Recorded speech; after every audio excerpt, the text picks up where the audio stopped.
इस वीडियो में हम यशपाल जी से रिलेटेड 4 टॉपिक को कवर करेंगे।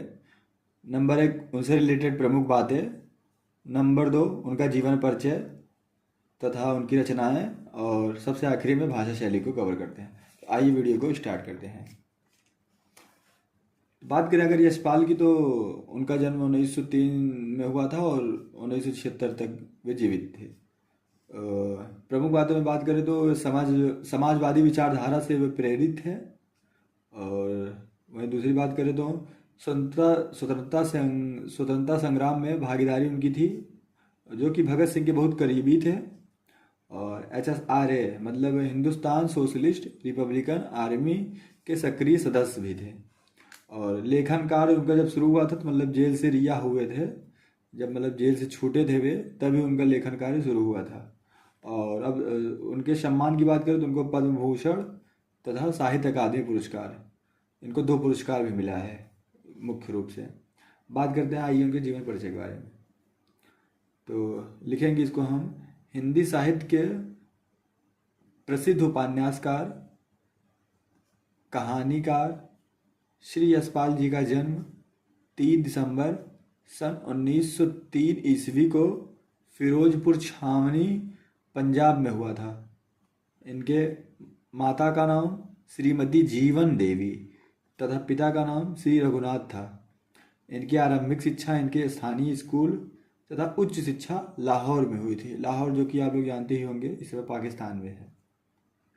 यशपाल जी विद्यार्थी काल से ही क्रांतिकारी गतिविधियों में जुट गए थे।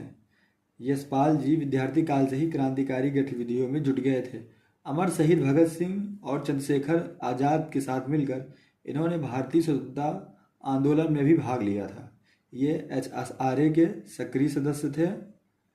क्रांतिकारी गतिविधियों में शामिल होने के कारण इनको कई बार जेल भी जाना पड़ा था, जिसके बाद इन्होंने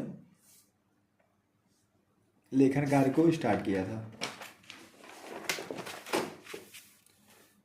जेल से रिहा होने के बाद ही इन्होंने लेखन को ही महत्वपूर्ण साधन बनाया तथा साहित्य सेवा में जुट गए।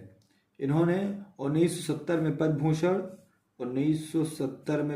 भूषण तथा 1976 में साहित्य अकादमी पुरस्कार प्राप्त किया था। इनका मानना था कि समाज को उन्नत बनाने के लिए सामाजिक समानता के साथ साथ आर्थिक समानता का होना बहुत जरूरी है।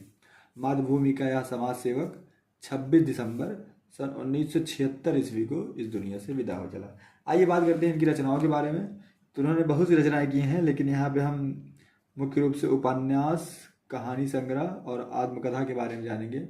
उपन्यास की बात करें तो देशद्रोही, पार्टी कामरेड, दादा कामरेड, झूठा सच, मेरी तेरी उसकी बातें, ये उपन्यासकार हैं इनमें इनकी, जिनमें से इनको जो है क्या कहते हैं, झूठा सच या मेरी तेरी उसकी बातें पे, इन्हीं 2 में से किसी एक पे इनको जो है मिला था पुरस्कार, साहित्य अकादमी पुरस्कार। आप लोग कमेंट करके बताइएगा कि झूठा सच पे मिला था या मेरी तेरी उसकी बात पे, इसमें मुझे कंफर्म नहीं है। आप लोग कमेंट एक बार देख लीजिएगा बुक में अपने NCERT में या किसी कहीं भी सोर्स से। आप लोग कमेंट करके बताइएगा कि झूठा सच पे मिला था या मेरी तेरी उसकी बात में साहित्य अकादमी पुरस्कार। कहानी संग्रह की बात करें तो तर्क का तूफान, ज्ञानदान, पिजड़े की उड़ान, फूलों का कुर्ता, उत्तराधिकारी, ये इनकी कहानी संग्रह है। और आत्मकथा जो है इनकी सिंहावलोकन है। आइए बात करते हैं इनकी भाषा शैली की। यशपाल जी की भाषा शैली सरल एवं स्पष्ट है। इनकी भाषा शैली में आपको ज़्यादा कुछ कठिन वर्ड देखने को नहीं मिलेंगे। मतलब जैसे आप खड़ी बोली की इनकी मतलब काव्य में आपको, इनके उपन्यास मतलब लेखन शैली में आपको खड़ी बोली टाइप के ज़्यादा मिलेंगे। इनकी रचना आम लोगों की भाषा में लिखी गई हैं। इनकी शैली में हास्य और व्यंग्य का अद्भुत मेल है। इन्होंने अपनी रचनाओं में हिंदी के अलावा उर्दू और अंग्रेजी के शब्दों का भी बेहिचक प्रयोग किया है। धन्यवाद।